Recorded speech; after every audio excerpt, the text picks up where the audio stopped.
नमस्कार, मी लतिका। आज मी तुम्हाला ओल्या हळदीचं दूध बनवून दाखवणार आहे। खूप जणांनी असे कमेंट केले होते की हळदीचं दूध दाखवा, तर त्यासाठी बघा 2 कप मी दूध गरम करत ठेवलेलं आहे। ह्या आकाराचा कप आहे बघा। आता त्याच्यामध्ये काय करायचं, नुसतं दूध घ्यायचं नाही, तर त्याच कपाच्या सेम मापानं 1 कप पाणी घालायचं। त्याच्यामध्ये 2 कप जर दूध असेल तर 1 कप पाणी घालायचं।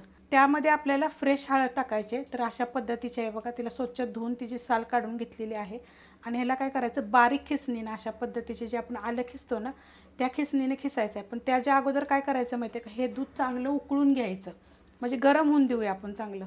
दूध बघा कडक गरम झालेलं आहे आणि वरती आलं की मी गॅस केला होता बारीक। आता आपल्याला कोणतं पण करायचं तर बारीक गॅसवर करायचं आहे। पहिलं दूध चांगलं उकळलं का नाही आणि साई बघा छान अशी आलेली आहे। तर तिला वाटलं तर चमच्याने एका साईडला करू शकता तुम्ही। आता हे हळद बारक्याने खिसून घ्यायची। तर हळद किती टाकायची, चमच्याच्या मापाने 1-2 चमचे टाकायचे। ह्याच्यामध्ये खूप होते ती, एकदम पण जास्त टाकायची नाही आहे। हळद बघा मी खिसून घेतलेली आहे आणि मोठा तुकडा होता त्यातला बघा अर्ध्यापेक्षा जास्त असा खिसलेला आहे। ह्या चमच्याच्या मापाने असा जर अशा आकाराचा चमचा जर असेल ना, तर 1.5 चमचा जरी टाकलं तरी पण चालू शकते। हे 3 ग्लास झालेले आहेत, म्हणजे 3 कप झालेले आहेत।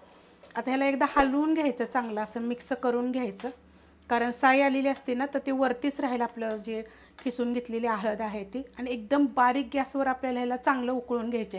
ह्याच्यात जर अजून जरी अर्धा कप जरी तुम्ही पाणी टाकलं तर चालू शकतं। आता तुम्हाला मी ह्यात सांगते, नुसती आपल्याला हे हळदीचं दूध बनवायचं आहे। तुम्हाला पाहिजे तर ह्याच्यामध्ये 2च मिरी कुटूनसुद्धा तुम्ही टाकू शकता।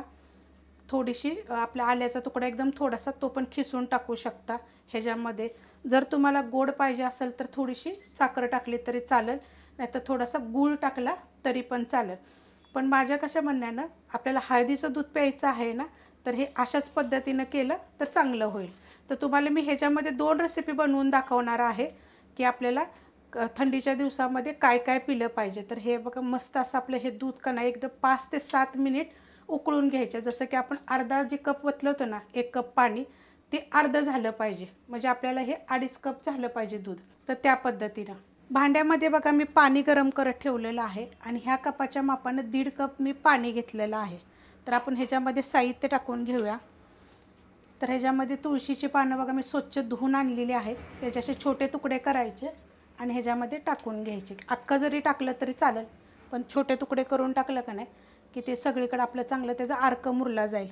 त्याच्यामध्ये बघा एवढा गवतीच्याच एक पूर्ण पान होतं, त्याचं गुंडळून मी टाकलेलं आहे। एवढा एक दालचिनीचा तुकडा, ह्याच्यामध्ये 1 साधी विलायची, 3 मिरी घेतलेली आहेत, तुम्ही कुटून टाकली तरी पण चालू शकते, 2 लवंगा घेतलेल्या आहेत। आता ह्याच्यामध्ये आपण ही हळद खिसून घेऊया। हळद टाकायची आपल्याला 1 चमचा किंवा अर्धा चमचा हळद खिसून टाकलेली आहे। हे पण मी बारीक गॅसवर ठेवलं होतं, पाणी काय गरम वगैरे झालेलं नव्हतं। आता ह्याच्यात आपल्याला आलं खिसून टाकायचं, तर आलं पण बघा मी स्वच्छ धुवून घेतलेलं आहे, ती पण आपण ह्याच्यामध्ये खिसून टाकूया। तर 1 चमचा जर आलं असेल का नाही, हे हळद असेल का नाही, तर अर्धा चमचा आपल्याला आलं घ्यायचं आहे खिसून। आलं खिसून घेतलेलं आहे बघा, एवढं घेतलेलं आहे। तर ह्या चमच्याच्या मापानं अर्धा चमचा घ्यायचं, 1 चमचा हळद घ्यायची।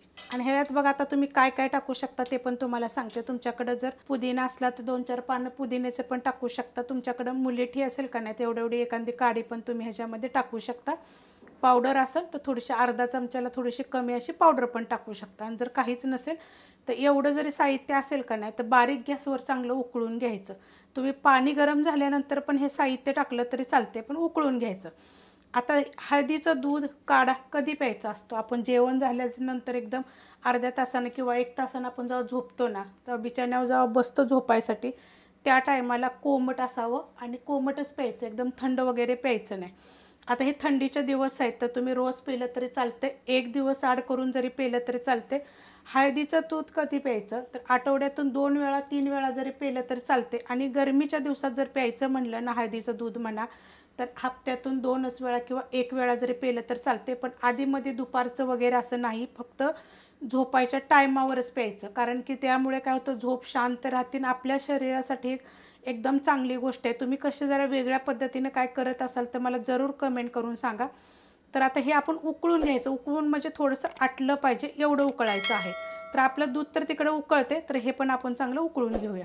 जो आपण काढा बनवला होता का नाही, हा पण चांगला उकळलेला आहे। हे तुम्हाला सांगते, थोडासा तुकडा तुम्ही गुळाचा जरी टाकला तरी पण चालू शकते। आता हा किती प्यायचा, तर हा एवढा काढा का नाही, आपल्या 3 ते 4 लोकांनी प्यायचा, थोडा थोडा, जास्त प्यायचा नाही, कारण हे गरम असतं जास्त. आणि प्यायचा किती एकदम हलका कोमट असताना, जास्त गरम गरम पण पाजू नका, पण झोपताना पाजा. आता ह्याच्यामध्ये तुम्हाला साहित्य सांगितले की तुम्ही ह्याच्यामध्ये काय काय टाकू शकता किंवा तुम्ही काय काय टाकता ते पण तुम्ही मला सांगितलं तरी पण चालू शकते. आता हे मी खाली उतरून घेते कारण हे खूप आटलेलं आहे. दुसऱ्या गॅसवर मी हे गरम करायला ठेवलं होतं, बारीक गॅसवर. बघ खूप सारं आटलेलं आहे. अशा पद्धतीने जे साई येते साईडला सारायचं. आता हे पण मी गॅस बंद करते आणि हे सगळं दोन्ही पण मी गाळून घेते. हळदीचं दूध बघा मी ओतून घेतलेलं आहे कपामध्ये आणि आपला काढा पण घेतलेला आहे. बघा किती घट्ट झालेला आहे. अशा पद्धतीत हा एवढ्या कपामध्ये दोघांनी प्यायचा, एवढा दूध. एक जणानं जरी पूर्ण पेलं तरी पण चालू शकते. थंडीच्या दिवसामध्ये आठवड्यातून 3 वेळा जरी पेलं तरी चालते. गरमीच्या दिवसामध्ये संध्याकाळी झोपताना आठवड्यातून 2 वेळा पेलं तर चालते, रोज पिऊ नका.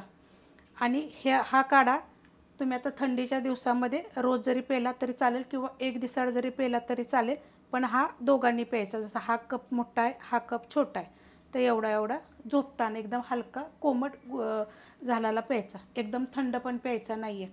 तर अशा पद्धतीने मी तुम्हाला हळदीचं दूध पण दाखवलेलं आहे आणि ओल्या हळदीचं काढा पण दाखवलेला आहे.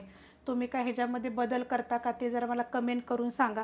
ही जर रेसिपी आवडली तर लाईक करा, सबस्क्राईब करा, कमेंट करा आणि शेअर बी करा.